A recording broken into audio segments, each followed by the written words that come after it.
Today, we've got the most incredible, fascinating podcast health hero. His name is Sean McCormick. He's done over 260 shows, and I've listened to so many of these fascinating interviews where he picks people's brains, distills the information, and deconstructs these amazing minds. And so what a privilege to have Sean McCormick, life coach, entrepreneur, just a business and health mind that I've been so intrigued following him over these last few years. He's interviewed the who's who in health and wellness. And so, Sean, welcome to the show. Oh, I'm so excited to be here, man. I'm hyped. You should be my hype man. I'm hyped up. I'm ready to go. That's awesome. Well, thank you. I just want to thank you so much for, you've interviewed people like the sleep doctor, Dr. Michael Bruce. You've interviewed people with EMF underwear. You've interviewed people in terms of the best and healthiest coffee. I mean, you have just been incredible in your podcasting journey. And I've just, as a podcasting intern, I've got so much to learn from you. So, I just want to thank you personally. And it's people like you that have got this stage, have helped so many people across the world without even knowing. And so thank you for accepting the interview. And, I know you're moving, so there's a lot of pressure and stress, and you're still taking this on. So I'm just really, really grateful for that. Thank you. Now, tell us your story on how you got into human optimization and what's the deal with Sean McCormick and this health optimization. Yeah. It's been quite a journey. So I kind of had a typical suburban upbringing, middle class, working parents. And the thing that was a little bit unique for me as a kid was that my folks taught me transcendental meditation at 12 because I couldn't sit still. Like I just could not sit still. My father is a behaviorist, and he understood the issues with administering ADHD medications, and so they didn't. So instead, they taught me how to meditate. And I hated it. I couldn't stand it. I mean, the last thing I wanted to do at 12 years old was sit on a cushion and watch my breath. But that experience at that age, sort of pubescent 12-year-old kid, little version of Sean, really helped me sort of expand my brain, expand my mind, really got me interested in altered states of consciousness at a younger age. Fast forward into my sort of mid-20s, I had a number of really, really impactful meditation experiences, out-of-body experiences, more than a few. And that sort of like connection between my physical body and my consciousness was a clear theme for me. And it wasn't until I made the calculated risk of leaving my sales job.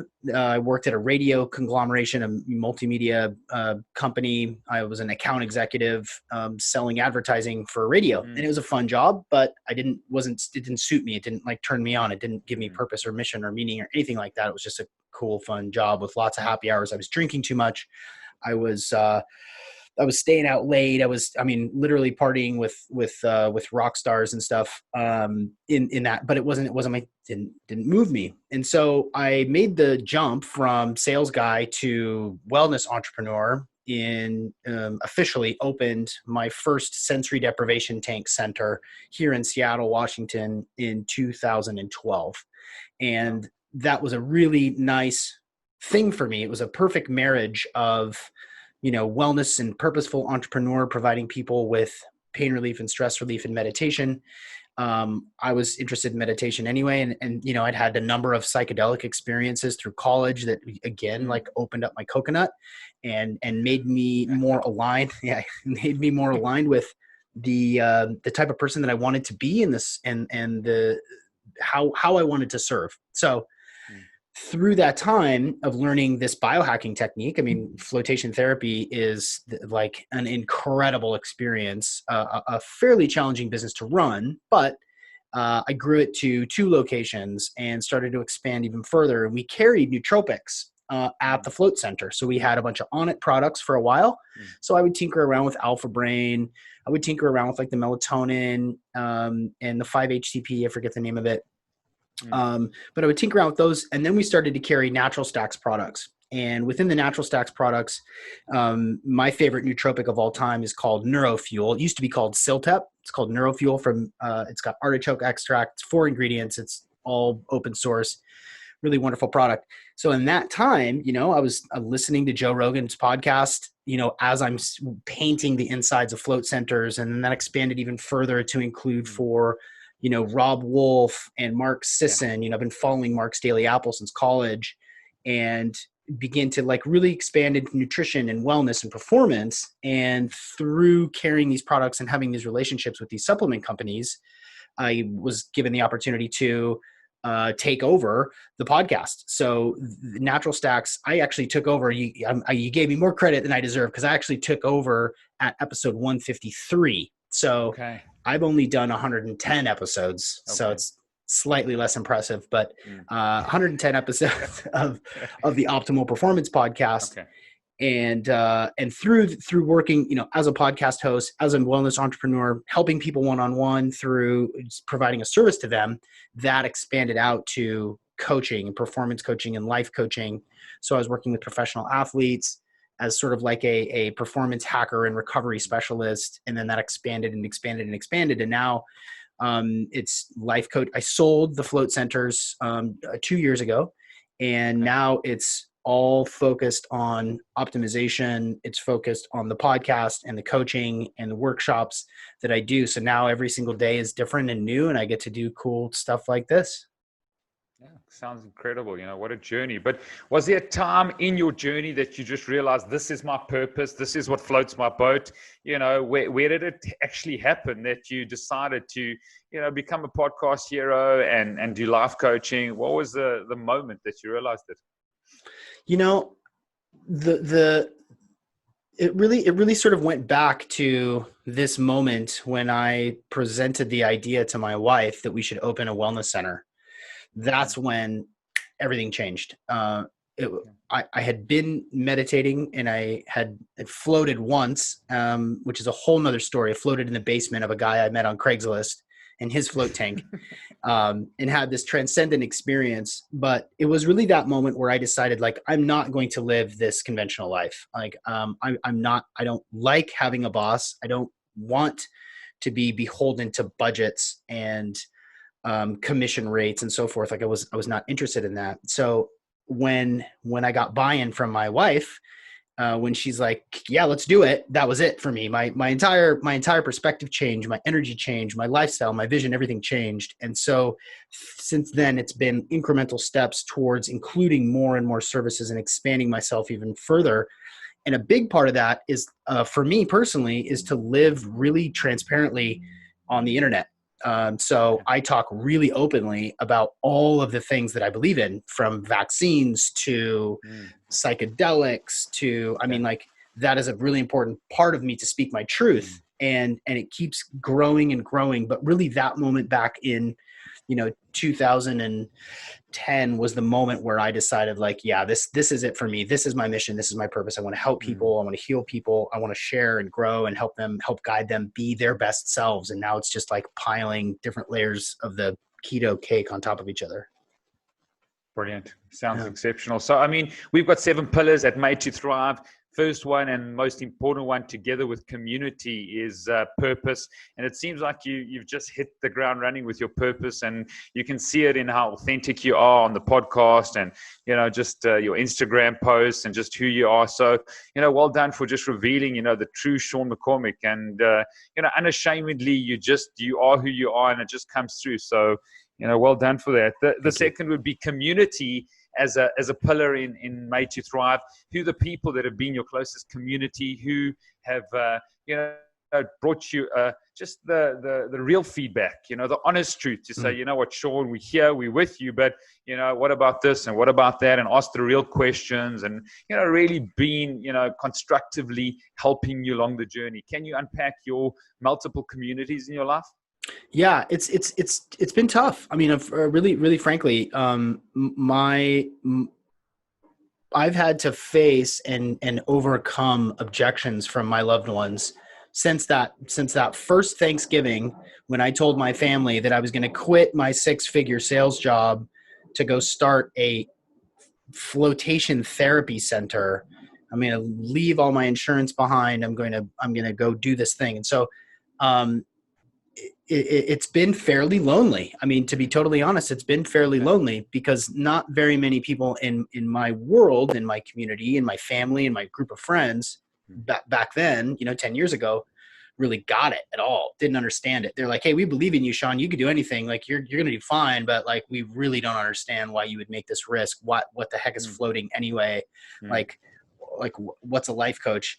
So in that way, it's been challenging, but the flotation therapy community across the country and across the world is very tight knit. It's a very niche business, and there are not that many. So when we opened in 2012, there were 35 float centers in North America, and now there are over 800.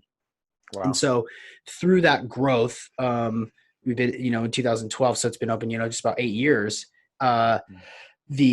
The community within flotation therapy has been a place of open-mindedness. I mean, you can imagine the hippies and weirdos and freakazoids that open float centers, right? Like, like independent thinking people. And so I really did find my niche there.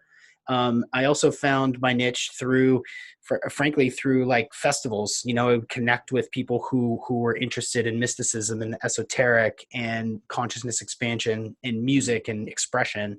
And so having a group of community there to like reinforce the alignment of how I make my money with how I live my life and how I live my truth.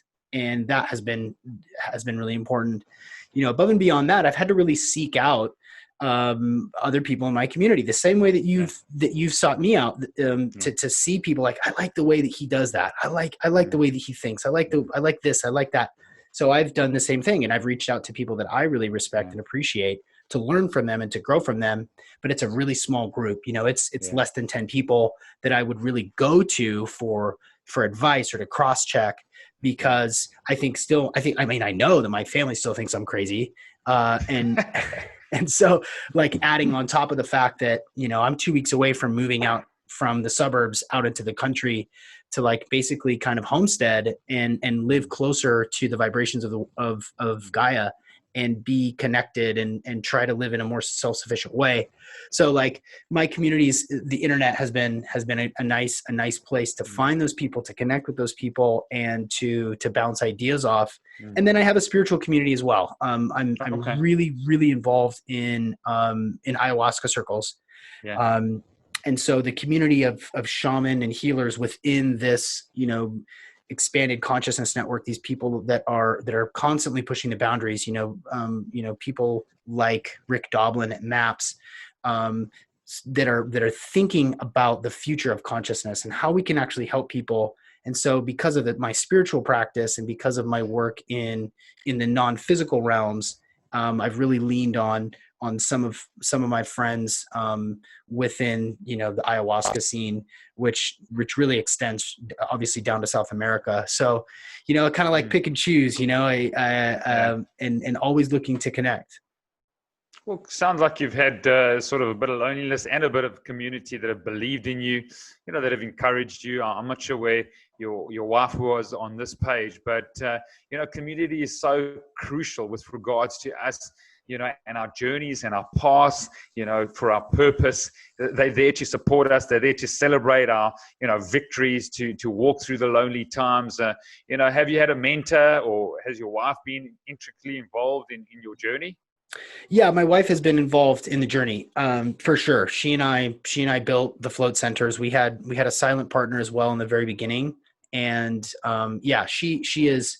So I'm a Pisces and she's a Taurus. And maybe that doesn't mean anything to anybody, but basically like she's very grounded. She's very pragmatic. She's very logical, very black and white, like a bull, right? And I'm this slimy, squirrely, fishy Pisces personality, very extroverted. She's very introverted. So she has been an excellent, continues to be an excellent, like partner in this life. And she and I have been together since we were 15. So we've gone through high school and college and after college together, and been able to grow and like really galvanize what we want to, how we want to live our lives. So she has been obviously like really critical, and she also has never had a social media profile ever. It's like, she's just not interested in it. So she is like the opposite of how I show up on the internet. Like she doesn't want to be a part of the limelight. And I really do. And I really thrive there. So my wife has been just like essential. Like I would not be who I am without her. And then as far as mentors, you know, I've worked with a couple of coaches myself. You know, every life coach should work with a life coach or two, or in my case, 4. You know, I've got a life coach for my spiritual growth. This really, really brilliant, intuitive woman who I've known for, 15 years. You know, I have some people that I look up to, not really formal mentors, but coaches who have helped in my business. I have others that have helped with sort of my social media presence to a certain extent. But you know, what I've learned, and this is useful for anybody, is that you'll never know unless you ask. You will never get help unless you ask. So you have to ask for what you need and give what you can. If you never ask, if you don't tell your spouse what it is that you need, you'll never get it. If you don't ask someone for their input or a collaboration or insight or whatever, if you never ask, you'll never get what you need. So that's certainly a takeaway and actionable item for anybody, is like, just ask, like stick your neck out there. What's the worst that can happen? Yeah, well, that's fantastic, and a lot of value there, that everybody needs a coach. You know, I've been through executive coaching and wellness coaching and life coaching, and I've had my coaches in my journey, and they've been instrumental in, facilitating learning and growth and development and pivoting and being just a wall to bounce things off over, some difficult times. Sometimes you feel overwhelmed by just, engaging them. They've been a real helping hand. But there's many people that don't believe they need a coach. Now, what would you say to those people? I mean, they're just like, I'm okay, I'm cool, I'm great, I don't need a coach. Yeah. What I'll tell them is there's nobody in your life that is qualified to help you grow. Your spouse, your mom, your brother, your best friend, they're not qualified. They love you. Hopefully they support you. Hopefully they encourage you, but they're not qualified to help you strategize where you want to go in your life. Therapy is about looking back. It's about processing trauma and understanding who you are, but that has nothing to do with where you're going. And so if you are interested in living a life that's full of intention, with goals and a plan, unless you work with a coach, unless you like invest in yourself, with someone who's been there, with someone who is interested in and experienced in helping you perform at a higher level, like, you're not going to get that guidance. You could read all the books. You could do Dale Carnegie and Tony Robbins and Napoleon Hill all day. You could read every single one of the self-help books and still not have that level of self-awareness that you get from working with a coach who can see your blind spots because you can't. So that's what I'd say about that. Brilliant. I do want to pivot a bit because you sound like an incredible coach, but tell me about podcasting. It's in its infancy in South Africa. People often don't even know what a podcast is. They're not even sure about Apple Podcasts or Spotify. You've had a successful podcast, and it's incredible to see and listen to and witness. Tell me why podcasting is so important, and how you've managed to reach out to these incredible health heroes. Yeah. Well, I just have this insatiable curiosity. I'm fortunate enough to be the host of a podcast that I wouldn't ever miss an episode of. There are other podcasts that I never miss episodes of. And so that's what I try to do. I try to make content. I try to release episodes with guests that I wouldn't want to miss. And whether that's EMF blocking underwear, or an ayahuasca shaman, or Bruce Lipton, or Rob Wolf, like I would not want to miss a conversation from them. I consume a ton of their content anyway. And so what I have done is been able to do a good enough job, create a consistent enough product that when people look up the Optimal Performance podcast and look at the topics and see how many episodes and see that they're an hour each, I'm not doing a 15-minute podcast. Like, I'm doing an hour every single week. Yeah. And I have learned how to like produce and, do all of it myself because I know how to grind because I'm an entrepreneur.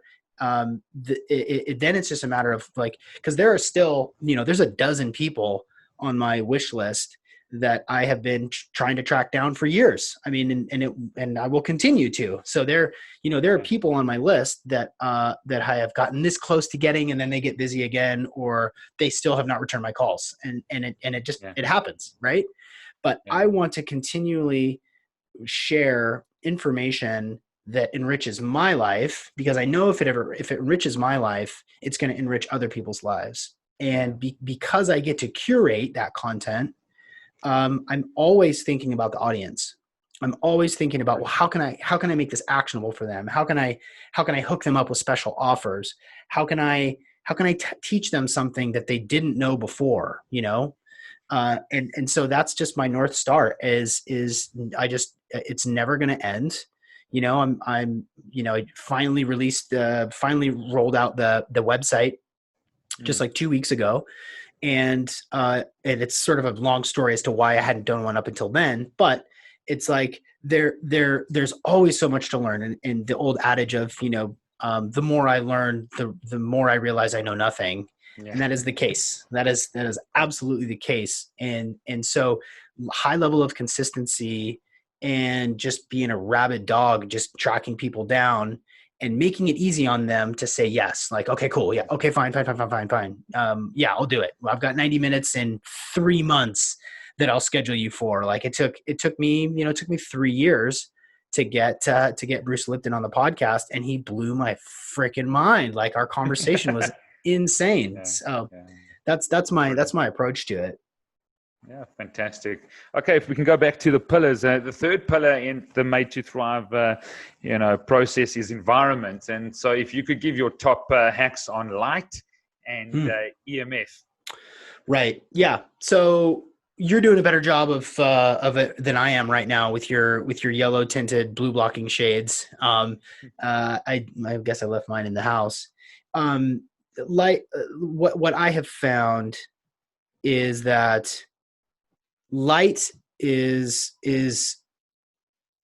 10 years from now, the whole world will know that LED and screens are screwing with their health. Not everybody knows that now. When I decided to like block out the light in my room, right? Like years ago, when I decided like, okay, I'm just going to totally black out the drapes in my house. I'm not going to have any lights on inside my bedroom. Like, I fell asleep faster and I didn't wake up.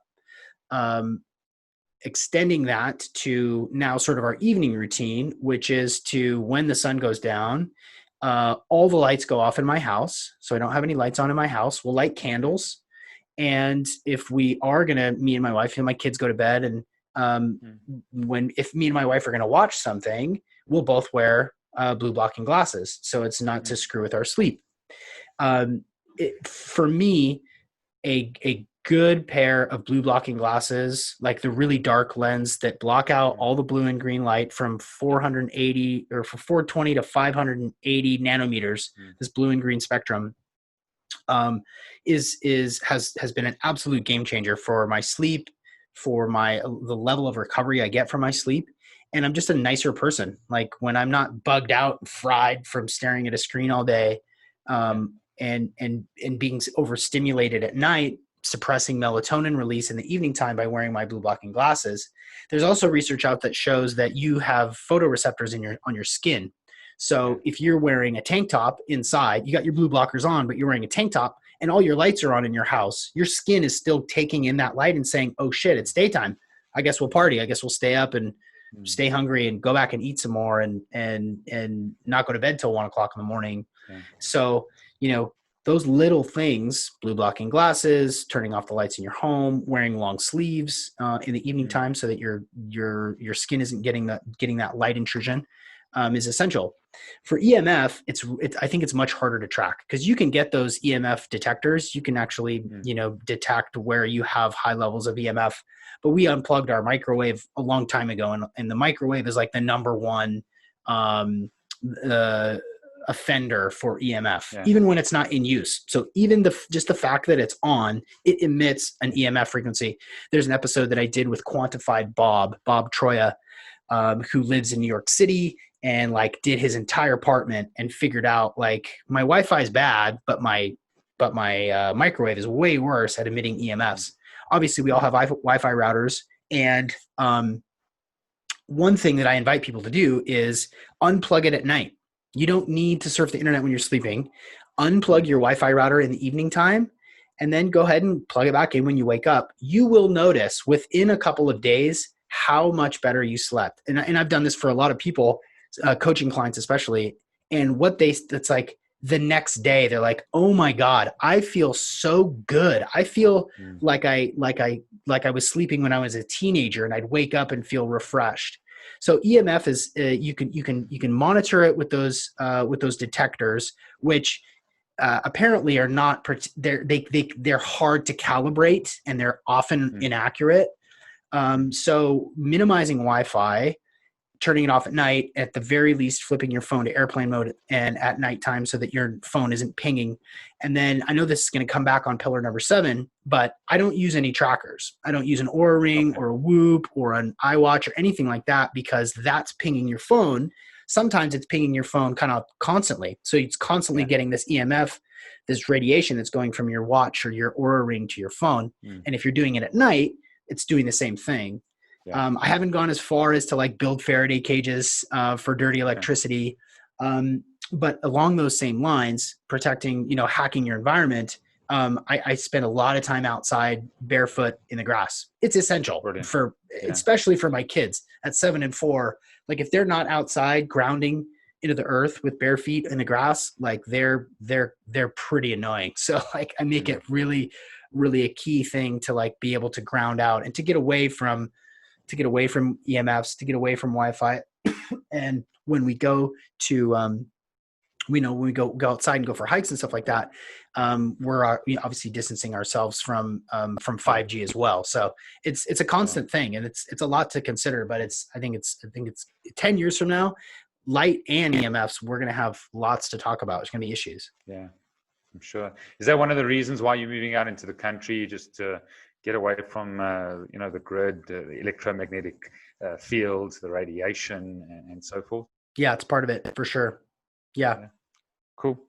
Well, let's just move on to the next pillar, which is sleep and the importance of sleep. And people, have the old adage that you can sleep when you're dead. But I hope, that many people are realizing how important sleep is. Although a lot of executives that I work with, they're on their laptops. They put their laptops, on their laps. They got their laptops in their bedroom. They got their phones in their bedroom. They're working, like 5 minutes before they sleep. They're on social media. They got their phone right next to them. Just tell us about the importance of sleep. You've interviewed some big hitters in regards to sleep science. Yeah. It's funny. It's one of the most consistent things that people say across domains. Rob, I'm sure listeners know the Rob Wolf. I know you know who Rob Wolf is. Basically like the father of the paleo movement. And we had a really cool conversation together. We talked about regenerative farming, and we talked about veganism, and we talked about all this great nutrition stuff. And then I asked him the question that I ask everybody at the end of every episode, which is what's one thing that everybody should know? Like everyone should know one thing. What's that one thing? And he's like, sleep.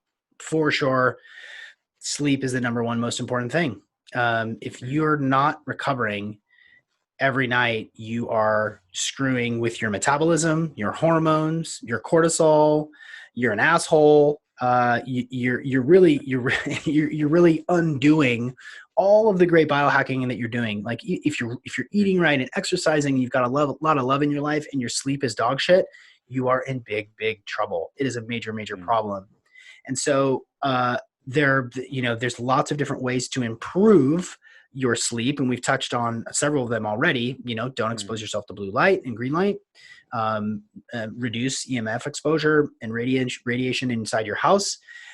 You should walk a lot. You should walk long distances at slow paces, because that's what our bodies have evolved to do. And, there's some rules of thumb around, you should have no screens for 3 hours, or no food for 3 hours before your sleep, no screens for 3 hours, no water for at least 1 or 2 hours. What you do during the day sets yourself up for sleep. And so my evening routine includes, I usually exercise, and I know we're going to get to that pillar, but just for time, I usually exercise at night after the kids go to bed. And so after I do that, I go straight into the sauna, and I schwitz for, 25, 35, 40 minutes. And then I go into a cold shower.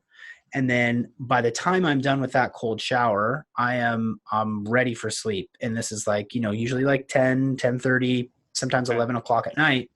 And then I meditate, and, I have my spiritual practice. I say my prayers and connect with spirit. And then I lay down and get ready to go to sleep. And I'm out like that. I sleep through the night, and I wake up feeling refreshed. And so it more and more, because of all of these stimuli, because of the stimuli that we're exposed to every day, the media alone really messes with our ability to recover and to allow our parasympathetic nervous system to recover, to rest and digest, and to do that. So I think sleep is everything, man. Everything. That's why I've done probably 8 or 9 episodes just on sleep. Yeah. It's that important. Cool. Fascinating. And I totally agree. I think sleep is one of the pillars that you've got to get in place for the repair, the regeneration.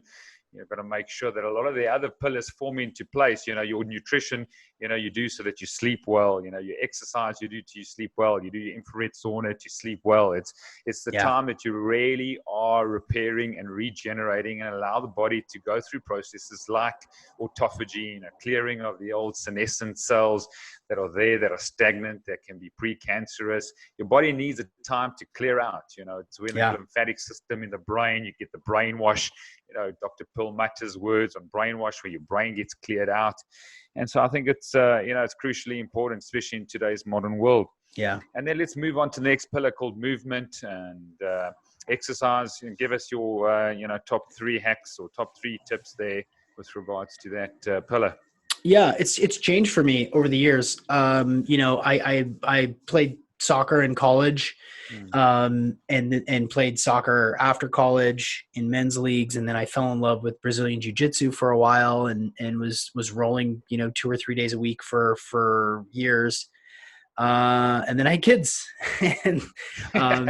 and suddenly, driving to the gym to go roll around and get my ass kicked and choked out by bigger, stronger, meaner dudes than me, fell off the priorities list. So I've had to really take a hacked approach for my own physical fitness. I'm right now at 37. At 37, I'm in the best shape of my life. Way more fit than I was in college playing soccer. And I work out for 10 minutes a day, 6 days a week. Tell me about that. I love that X3 bar. I've got it. Dude, do you love it? I love it. I've been using it, and it's been a game changer from a strength perspective, Yeah. So I believe in the need for aerobic exercise. The studies support, brain health and blood flow, etc. Now, if you ask the creator, John Jaquish, about aerobic exercise, he would say aerobic exercise is useless. The only reason that you need to do aerobic exercise is because your anaerobic exercise is insufficient.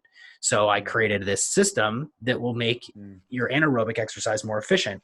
So yeah, I mean, you and I both, we were, so it boosts endogenous growth hormone. It helps protein synthesis. It helps you build muscle. You never get sore. I mean, I've never been sore after an exercise session. And it's really simple. It's essentially 6 to 8 different movements that you do with bands. They're on push day. It's chest press, tricep press, overhead press, and squats, front squats. Front squats have shown to activate positive hormones, boost testosterone. Like if you want to be a strong person, you need to squat, and you should probably front squat. The other day is the pull day, where there's bicep curls, bent over rows, deadlift, and then calf raise. And there's a couple others that they mix in there, but it has totally revolutionized my exercise. I've never seen my abs like I have today. And for me, it makes tons of sense. Like I have 3 businesses and 2 kids, and I'm about to move, and I have a weekly podcast, and I have 7 life coaching clients. Like my days are slam packed, but also not to glorify the grind, but I also really, really massively place a premium on not having, on having downtime, having time with my family, where I'm not doing anything, not on my phone, not working at all. So I try to keep my work week between and this is maybe not the best thing. In fact, I've heard recently that I need to crank it up a notch, but I don't want to work more than 40 hours a week.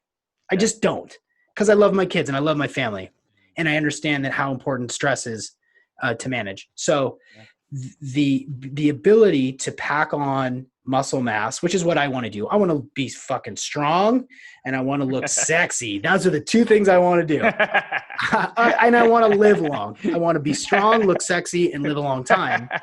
And being strong is a longevity marker. Lean muscle mass is like the number one. It's like waist ratio, and lean muscle is like the number one marker for longevity. And so working out 10 minutes a time, 10 minutes a day, 6 days a week, just the X3 bar, and then going for the occasional hike and going for walks and just getting outside into nature is all I need.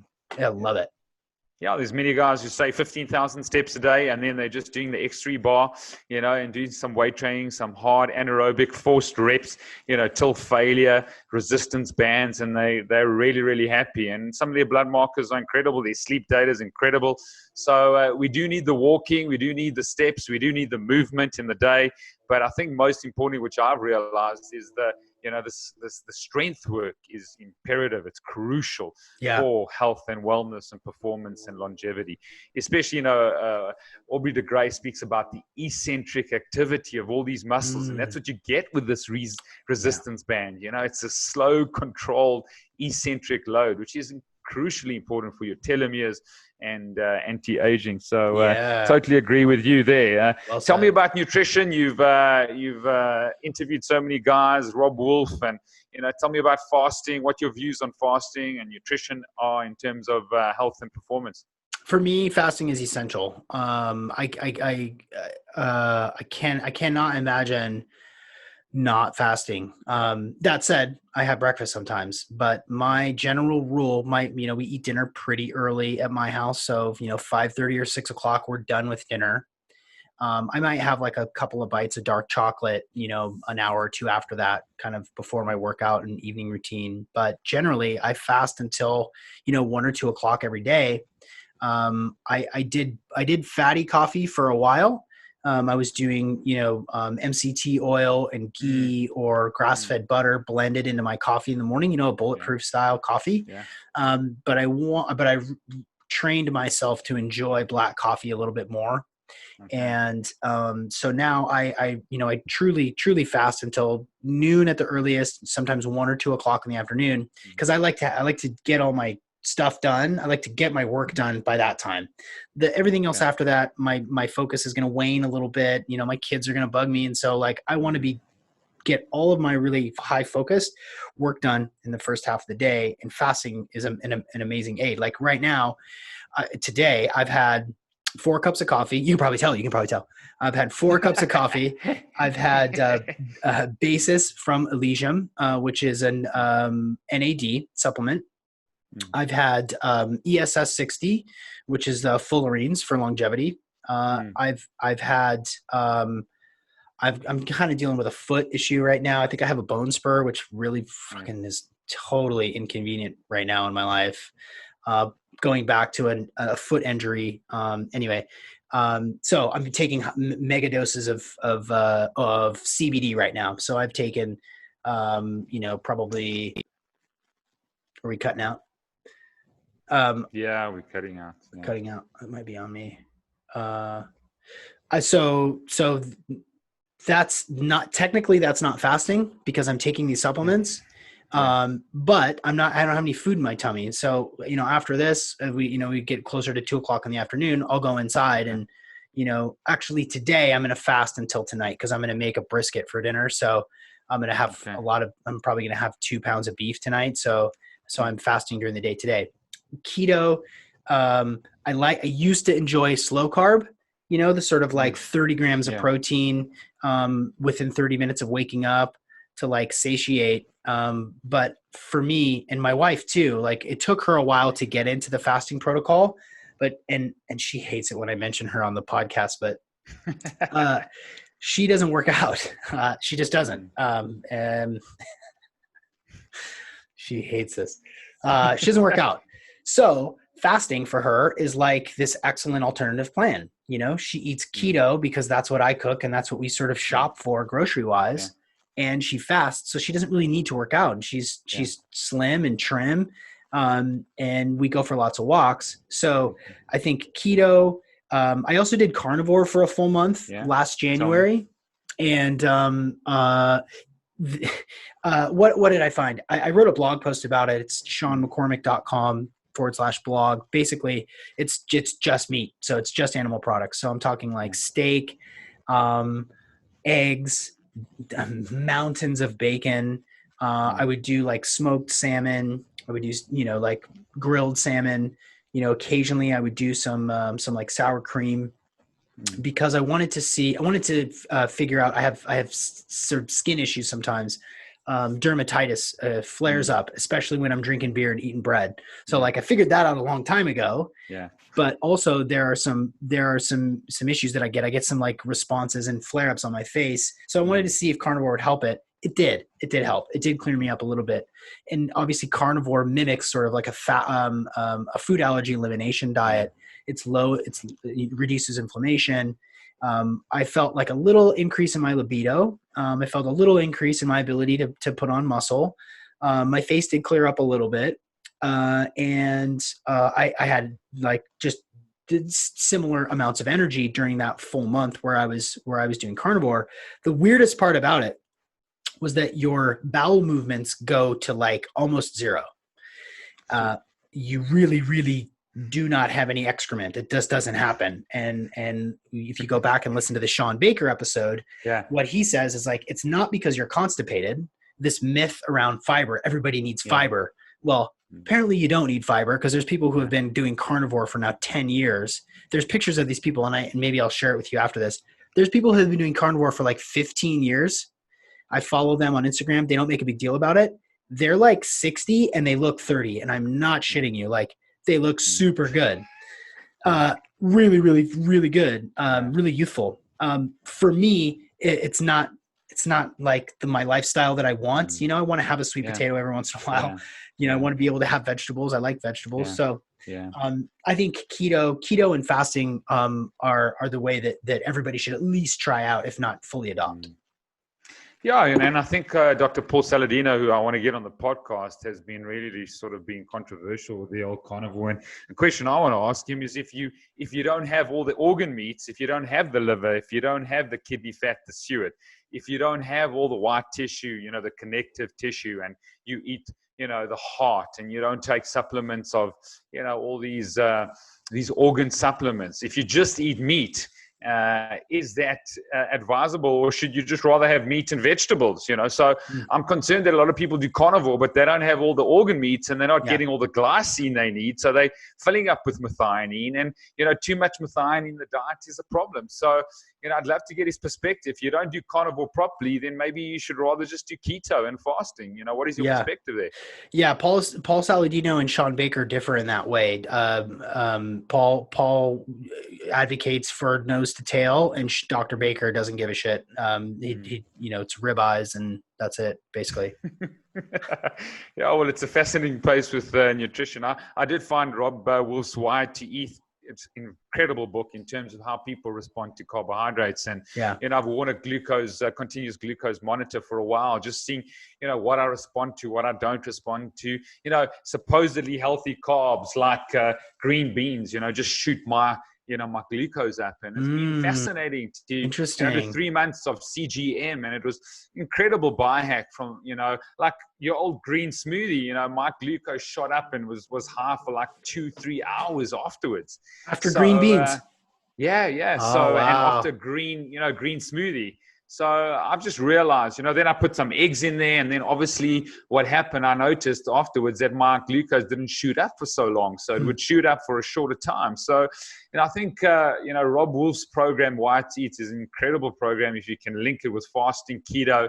There's obviously times for, a total water fast, total times for, carnivore. I think they all have their place, but it's so personalized to people. And that's, move on to the next one of self-quantification. Tell me your views on self-quantification and how you self-quantify. Yeah, this is probably my weakest area. This is, I've never really, I've never done a glucose monitor. When I was really doing keto, really focused keto, I was testing, what was I doing? Was I doing pinpricks? Yeah, I was doing blood. Yeah, I was testing my millimolars. Yeah. Okay. I was testing my ketones 2 or 3 times a day. It's honestly, I think that I've been at this for such a long time that I can kind of intuitively know what my body needs and what it doesn't need. Like I know when I need to rest. I know when I need to skip a day of working out. I know when I need some carbohydrates, and so for me, I just ask myself how I feel every morning. How do I wake up? I don't do heart rate variability or glucose monitoring or anything like that. So it's really an intuitive practice for me. How do I feel? What are my emotions? Do I feel anxious or not? Do I feel rested? Should I push hard today or should I go easy? It's totally unscientific, but sorry. But it works for you. And I does. think because of your spiritual practice, maybe, you're very self-aware. You've got a lot of self-intuition, where a lot of people are just so cerebral. Maybe it's a personality that you can be really centered. You've done a lot of breath work. You've probably done a lot of psychedelics. So there's a lot of intuition and self-awareness that you've probably got, which is probably a better way for some people. I found, a lot of the biohacks and self-quantification can overwhelm people. It's just like too much information, too concerned, too panicking about this measure and this data point and where I'm at. And so, maybe it's a personality thing. Do you agree with that?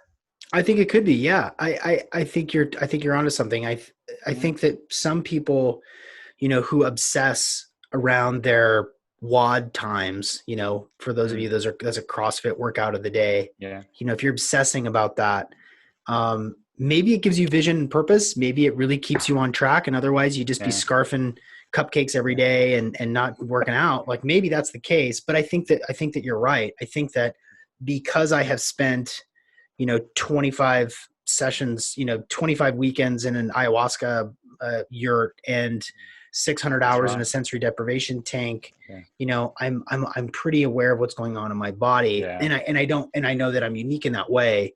But I think that for people who are just starting out, I think quantification is really important. Now that said, you should go get your genetics tested. Like we've done episodes on that too, to figure out whether I have the MTHFR gene, to figure out like what my, am I likely sensitive to legumes, nightshades, to know that sort of stuff, to at least spend the couple $100 to know like what your genetic markers are. Apparently I'm like, I process caffeine like 6 times faster than anyone else that came out of my genetic testing, which actually just like green lighted me to just be a coffee hound, but just maybe not that great. But I think especially for people who are just getting into this, who really kind of want to know what their baselines are, I think quantification is probably pretty important. But for other folks, it's maybe not as critical. Brilliant. Well, we're coming to the end of the show, but one question that I ask all my guests is about sustained transformation. I've coached hundreds of clients over the years. from executives to high performance athletes. And what I find is the hardest thing is for people to maintain their transformation, to sustain the transformation that they've put in place. Now, could you give me your 3 top pieces of advice? Is how do people sustain transformation? Those people, the stats show that 95% of people put back on the weight that they lose within 5 years and even more. I mean, it's a scary stat to know. And people's weight is just something that is just an indicative of, just lifestyle habits. And people battle to maintain, these actionable lifestyle habits in their lives. Now, what advice can you give, my audience to help them sustain that transformation? Yeah, I think more than anything else, you have to have a reason. You have to have a why. Like what is 10 less pounds on your body going to do? Like, really think about that. Why does that matter to you? Is it so you can be able to pick up your kids? Is it because you're more likely to get laid? Is it because you want to live longer? Like, what's the reason for that 10 pounds? So starting with a why is critical, and it can apply to all the different aspects of your life, to your money, to your relationships, to your spiritual development, to your life purpose. If you don't have a justification for why you would stick through it, then you're going to find all sorts of reasons why not to. Okay. Another thing is, you have to be okay not being average. That's a weird way to say that. You don't want to be average. Yeah. We especially in the West, especially with millennials, there is this like movement toward you're okay the way you are. And that's true. And I've told my kids that you're okay just the way you are. But that doesn't mean that you can't give your best, that you can't be exceptional, because you are exceptional. So go be exceptional. Yeah. Don't be average, because if you're okay with being middle of the road average, you can slip really quickly into being like very bottom.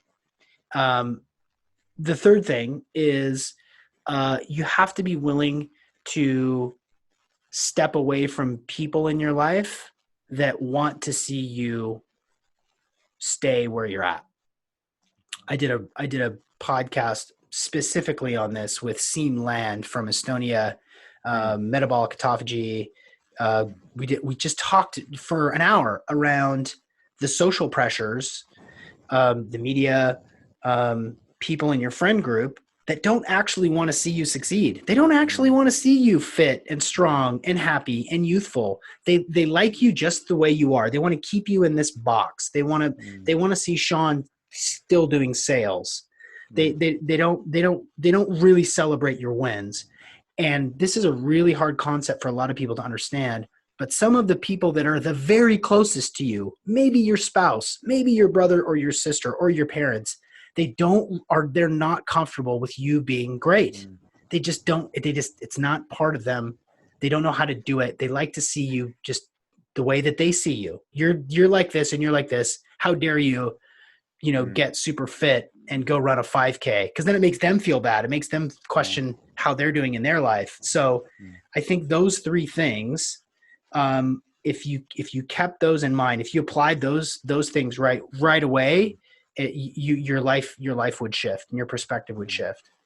That's profound. I think those 3 areas, to have a why, to have a reason. It's the reason you get up on a cold winter's morning and get out there and do your walk and do your breath work and be the best you can be and optimize your mind, body, and soul, because you want to put forward your gifts, your talents, your abilities to the world. And you use the word called serve, and I think as we take our gifts and our talents and we serve the world, that brings great meaning to us. It brings great fulfillment and contentment. So having a why, making sure that you keep those boundaries with people who don't want to see you fly, because there seems to be more people that want to sort of criticize and judge and not see you be the best that you can be, which I don't understand, but it seems to be, a lot there. And then your last one was? Don't be average. Don't be average. Be the person that you need to be. Well, Sean McCormick, what a incredible time. Thank you for your your invaluable time. I know you're under a lot of pressure. Where can people find you? Where can people connect with you? Where can people ask for coaching services? Yeah. You can find me on Instagram at real Sean McCormick, SEAN McCormick. I made this really incredible tool. It's called the Stop Method. So go to stopmethod.com. It's a free neurolinguistic programming tool that teaches you how to get rid of negative emotions. Yeah. And it is incredible. It's free. It's massively effective. And that will give you sort of a portal into a free tool that you can use. And also you can connect with me for a free 30-minute coaching call if you go to stopmethod.com. And then listen to the Optimal Performance podcast. I mean, it's consistent and it's obviously aligned with the work that you're doing. So you can find me there. Yeah. Brilliant. Well, I just encourage the listeners to check out Sean McCormick. He's a world changer. He's a life changer. And he's been just someone that I've looked up to. So thank you for your time. And I wish you well and favor and blessing over you and growth. And as you transform people's lives, you're a real health hero. So, world, watch out, watch the space, because this man is going to take on many areas of adventure in this world. Thanks so much. And once again, the Made to Thrive show, bringing you optimization of your mind, body, and soul. Get out there and always remember, be and stay surrounded.